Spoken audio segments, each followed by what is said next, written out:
yards per practice. This kind of commitment helped her realize her dream of swimming in the 2012 London Olympics, where her relay team finished with a gold medal. And here's the thing. She swam in the same swim league as all of you, and she competed in the same pools that you compete in. Please welcome Greenville's own Lauren Perdue.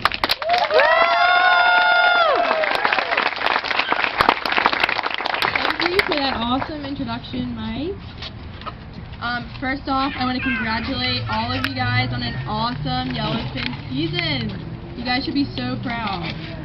I want to thank Coach Sarah and Coach Mike for inviting me here to speak to you guys tonight.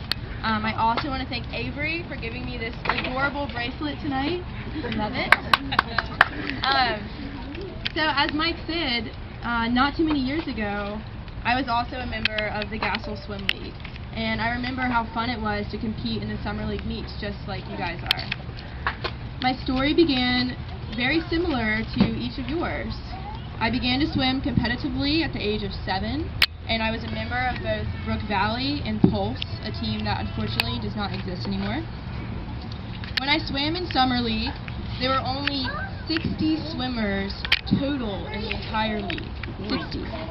You guys probably have double that amount at this time. So it's pretty amazing where it's, where it's come from and where it is now. It's amazing. I went on to join the Greenville Gators, and that's when my success in swimming really started to take off. I grew up in a swimming family. Both of my parents and both of my siblings have backgrounds in competitive swimming, and I knew from a young age that swimming was a sport for me. Every 4 years during the Olympics, I would be glued to the TV. My family and I would sit together and watch USA swimmers compete in front of the entire world. As you can imagine, my Olympic dreams began to simmer at this point. And with every Olympic Games that passed, my desire to represent the United States in swimming became my highest goal in life. But reality hit. I knew that aspects of my life needed to change if I wanted to have any chance in making the Olympic team one day. I began to swim year-round and was diligent in missing as few practices as possible. All of the hard work and persistence paid off when I received a scholarship to swim at the University of Virginia in 2009. For many years before college, I dreamed of making the 2012 Olympic team who would compete in London. 2012 seemed like a perfect year for me.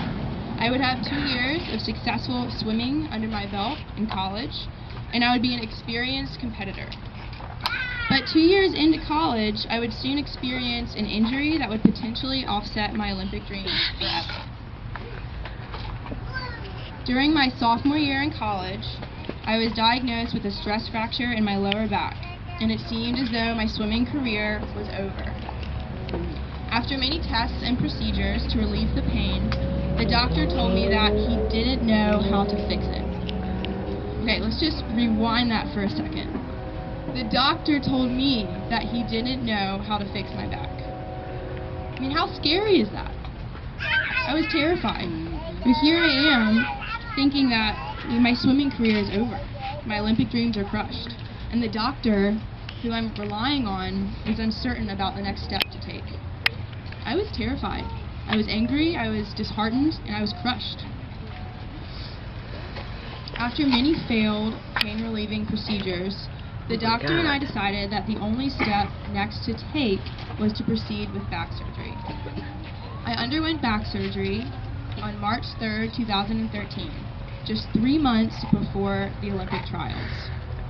I diligently did my back rehab after surgery and was able to get back into light training only a few weeks after the operation. But I felt that I was in no way prepared to fulfill my dream of making the 2012 Olympics. I mean, I just didn't have enough time. June 2012 rolls around, and I find myself traveling to Olympic trials with my teammates. I was still in pain at that time, but I wanted to swim the best I could at Olympic trials and mainly be there to support my team. However, my plan to simply get through Olympic trials would soon change. As I swam each of my races, I felt stronger and stronger, and my back hurt less and less. In the final heat of the 200 freestyle, in less than 2 minutes, my life changed forever, and the rest is history.